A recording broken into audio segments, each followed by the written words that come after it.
Welcome to the Explainer. We talk to our phones and computers all the time, right? But have you ever really stopped and wondered how they actually get what we're saying? Well, today we're going to do just that. We're cracking the code on how machines learn to read our messy, wonderful, and really complicated language. It really all starts with a question like this. It seems so simple, but for a machine, it's a huge puzzle. For you and me, the difference is obvious. It's just context. But a computer, it just sees a string of characters. So how does it possibly learn to tell the difference between book, the verb, and book, the noun? That is the mystery we are solving today. And it all comes down to one single massive challenge: ambiguity. That is the biggest hurdle for any computer trying to understand us. See, unlike a programming language where every single command has one and only one precise meaning, our words are slippery. They shift and change all depending on how we use them. And this is just a perfect example of the problem. Take a super simple word like back. Is it a place, a direction, an action? As you can see, it can be 5 completely different parts of speech. A person just gets this, intuitively. A machine? It needs to be taught the rules of the game from scratch. So how do we even begin to teach it? Well, you go back to basics. You teach it grammar. And this first crucial step is a process called part-of-speech tagging. So, POS tagging is, well, it's basically like giving a computer a first-grade grammar lesson. The system goes through a sentence, one word at a time, and attaches a little label, a tag, that identifies its role. Is this word a thing, an action? Is it a description? This is that fundamental first layer of understanding. And to do this, the machine learns that our words generally fall into 2 big buckets. On one side, you've got your open class words. These are all our nouns, verbs, adjectives.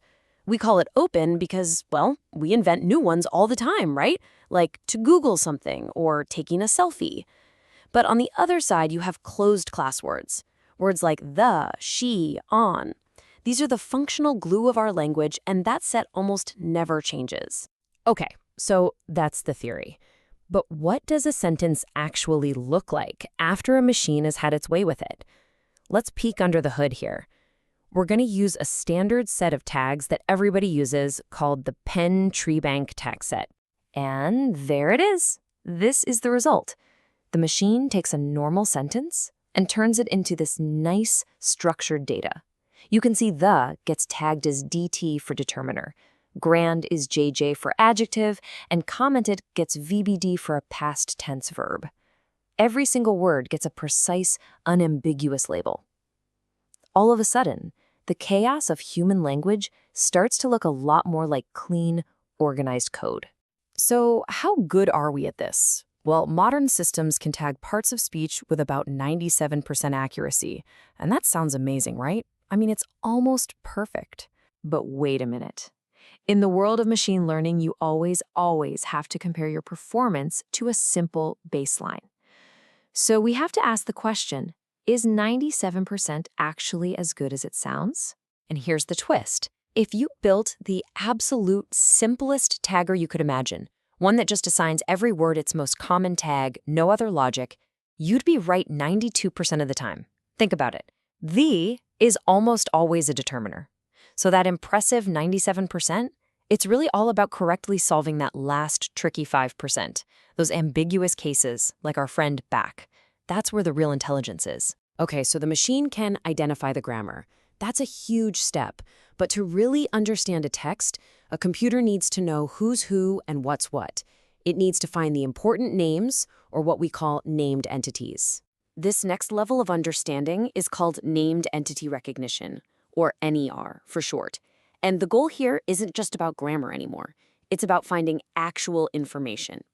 The machine scans text looking for specific things, like people, organizations, or locations, and then classifies them. And these are the usual suspects it's looking for. Names of people, which get tagged as PER, organizations, like Stanford University, get tagged as ORG, and locations, which could be a city like Chicago or a geopolitical entity like Boulder, Colorado. This is how a machine starts to build a real map of the facts inside a document. But of course, this brings up a whole new challenge. It's not just about classifying the words. It's about knowing where an entity begins and where it ends. How does a machine know that United Airlines Holding is one single organization and not three separate things?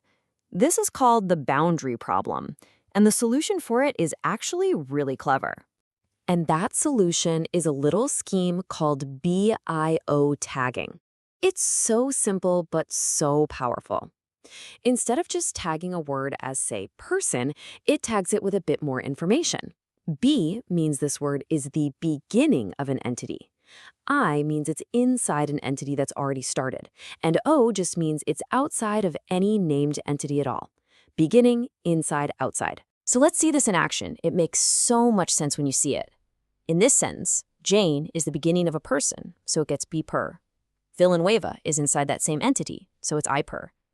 The word of is outside of anything important, so it just gets an O. Then, United kicks off a new organization, B-org, and airlines and holding follow along as I-org. And just like that, the boundary problem is solved. The machine knows exactly where each chunk of information starts and stops. So we've seen what the machine does, but how does it actually decide which tag to assign to which word? This is where the algorithms come in. Think of them as the detective's toolkit for solving these linguistic puzzles. Two of the classic approaches here are hidden Markov models and conditional random fields. Now, HMMs, they're like the probability experts. They look at a sentence and ask, okay, given these words, what's the most statistically likely sequence of tags? They rely a lot on which tags tend to follow other tags. CRFs, on the other hand, are more like feature detectives. They don't just look at raw probability. They look for clues. Does the word start with a capital letter? Does it end in "ly"? They can use all of these different features to make a much more informed decision. Okay, I know this can all seem a bit academic, but these foundational techniques, POS tagging and NER, they are the invisible engines running behind so much of the technology you use every single day. That grammar checker that fixes your emails, it's using POS tagging to understand your sentence structure.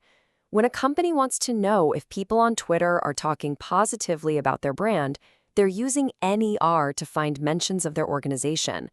When you ask your smart speaker a question, it uses NER to figure out you're looking for a person's name. It's even used in text-to-speech to know whether to say object the noun or object the verb. This stuff is absolutely everywhere. So what this really all boils down to is this. By teaching machines these fundamental building blocks of language, we aren't just teaching them to read words. We are giving them a way to convert the messy, unstructured universe of human text into organized data that they can actually understand and work with.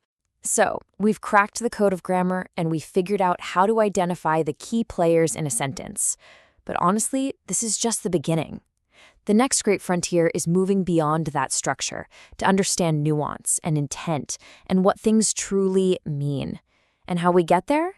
Well, that's a story for another time. Thanks for cracking the code with me today on The Explainer.